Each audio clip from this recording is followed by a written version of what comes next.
Bonjour à toutes et à tous, c'est Fatih. Aujourd'hui, je vais vous montrer comment se fabriquer un essuie-main décoratif, original. Donc, j'ai déjà précoupé les tissus, donc la vidéo se fera en deux parties. Donc, j'ai déjà coupé certains, donc je vais vous montrer mes modèles que j'ai pas encore cousus, hein. Donc, j'ai fait en sorte j'ai déjà à main levée, donc celui-là je ne peux pas vous donner les cotes plus que c'est un me lever. C'est un espèce de petit tablier que je vais faire, essuie-main, voilà, pour la cuisine. Donc j'ai déjà fait mon patron à main levée, donc de celui-là je ne peux pas vous donner la cote, c'est à main levée. Ensuite, donc j'ai un autre, donc ça c'est le tablier, donc j'ai déjà mis, donc il me restait du thermocollant que j'ai, au lieu de le jeter, voilà, je l'ai pris, j'ai déjà mis sur mon petit fameux tablier. J'ai collé le thermocollant et j'ai juste à découper maintenant ce qui dépasse. Donc ça, c'est pour mon petit tablier. Il faut deux morceaux, hein, donc deux parties. Voilà. Donc il vous faudra, je vous dis déjà le matériel qu'il vous faut. Il vous faudra donc du tissu, un petit reste de biais si vous avez. Moi, c'était pour pas le jeter, donc autant l'utiliser. Du tissu, de la dentelle si vous avez. Si vous n'en avez pas, c'est pas grave. Ça rendra peut-être pas le même effet, mais c'est pas grave. Voilà. Donc ça, il vous faudra. Ça, c'est pour... il vous faudra aussi. Donc moi, j'ai découpé, j'avais un essuie-main blanc, coton, un grand. J'en avais deux. Je les ai coupés. Mais avec un seul, vous pouvez en faire 4 des essuie-mains.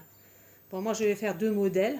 Après, à vous de voir ce que vous voulez faire. Donc, j'ai coupé en petits bouts. J'avais un grand carré que j'ai coupé en 2 et après en 4. Donc, voilà. C'est un essuie-main propre, jamais utilisé. Et je trouvais ça trop grand. Donc, je me suis dit, pourquoi pas faire quelque chose d'original. Voilà. Donc, ça, c'est pour faire mon petit tablier qui est ici. C'est pour faire mon essuie-main. Voilà. Et il vous faudra aussi, donc, des boutons à pression. Et donc pour le tablier, hein, je veux dire, pour celui-là, il faudra donc un bouton à pression. Et pour l'autre modèle que je vais vous montrer, que je peux vous donner les codes pour que vous puissiez le faire vous-même sur un bout de papier. Et vous faudra donc du scratch, du tissu, du scotch, du autocollant, enfin comment ça s'appelle, j'ai perdu mon... oh, je sais plus le nom, ça va me revenir. Bon, il me reste encore des chutes pour coller, pour faire plus épais le tissu. Voilà. Donc ça c'est pour le second. Donc ça c'est ce que je vous disais. Excusez-moi, aujourd'hui c'est un peu, voilà, un peu difficile. Donc voilà à quoi ça ressemble mon second essuie-main. Ça c'est le haut. Après je vais vous montrer. Donc je vais vous dire les codes. Je me suis fait sur, comment dirais-je, sur papier. Je me suis dessiné. Hein. C'est tout fait à la main. Je veux dire, c'est voilà, c'est de tête. Hein. Après j'ai fait ça sur papier. C'est pour ça que je vous dis à main levée. Hein. C'est comme le tablier, c'est à faire main levée. Là, c'est pareil pour la petite blouse que je vous montre. Là, je suis en train de montrer juste à quoi ça va ressembler une fois que ça sera fait. Donc voilà, c'est essuie-main, mais c'est pour la décoration aussi, pour mettre dans votre cuisine. Voilà. Donc moi, c'était des risques de tissu, autant les utiliser. Voilà, ça va donner comme ceci, et ça, vous pouvez l'accrocher sur votre four, celui-là. Hein, sur le four de la cuisine, vous pouvez éventuellement le accrocher. Je vais vous expliquer ça dans la prochaine vidéo. Donc voilà, ça ressemblera à ça. Après, moi, j'ai voulu m'amuser à faire des petites poches, hein, pour faire un peu plus gai. Voilà, ça c'est mon essuie-main. Après, donc j'en ai 2 sortes. J'ai le tablier et l'espèce de petite chemise pour qu'on puisse mettre sur le four, pour faire une petite décoration. Voilà. Donc, et dans celui-là, il vous faudra donc du scratch. Voilà. Donc pour faire ça. Donc je vais vous donner la cote pour mon... Donc du fameux chemise. Donc voilà à quoi ça ressemble. Je vais vous montrer. Donc ça c'est le tablier, la main levée. Mais ça je peux pas vous donner la cote. Malheureusement, il faudra que vous le faites vous-même à main levée. Ou alors il faudrait éventuellement que je vois les cotes. Je pourrais vous le dire, oui, éventuellement. Donc là je vais vous donner les cotes. de mon fameux chemisier. Voilà, donc il y a deux parties. Il y a celle-ci, d'accord? Je vais vous donner les cotes. Et donc, il y a la seconde partie qui est comme ça. Voilà. Donc, je vais vous donner les cotes de la première partie. Donc, la première partie de la longueur ici, d'ici à ici, il y a 14,6 cm de long ici.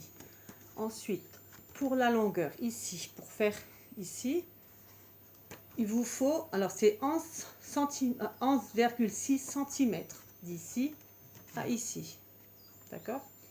Ensuite, pour faire l'espèce de manche, d'ici à ici, c'est 4 cm. D'accord? D'en haut, je vous dis d'en haut parce que voilà. Ici, après, moi, je l'ai fait à main levée. J'ai fait une espèce de vague au niveau d'ici. Il n'y a rien de sorcier à faire. C'est une espèce de petite vague. Ok?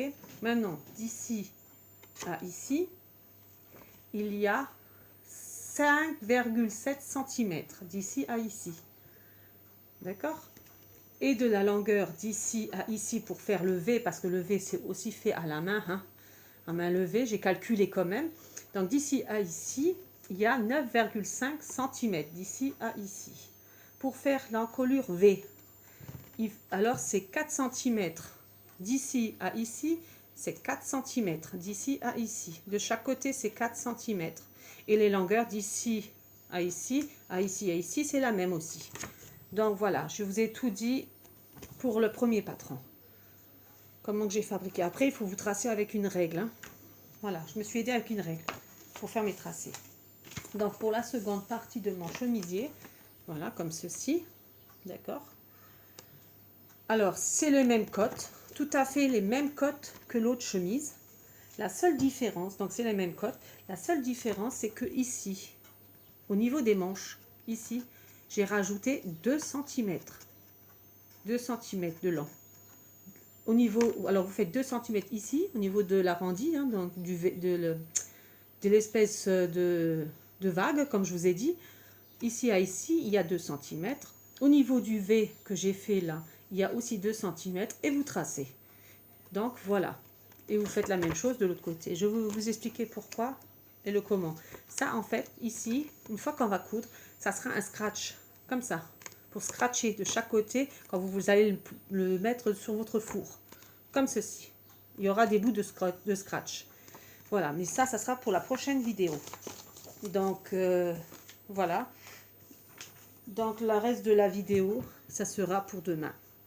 Donc, sur ce, j'espère que ça vous a plu et je vous dis à demain.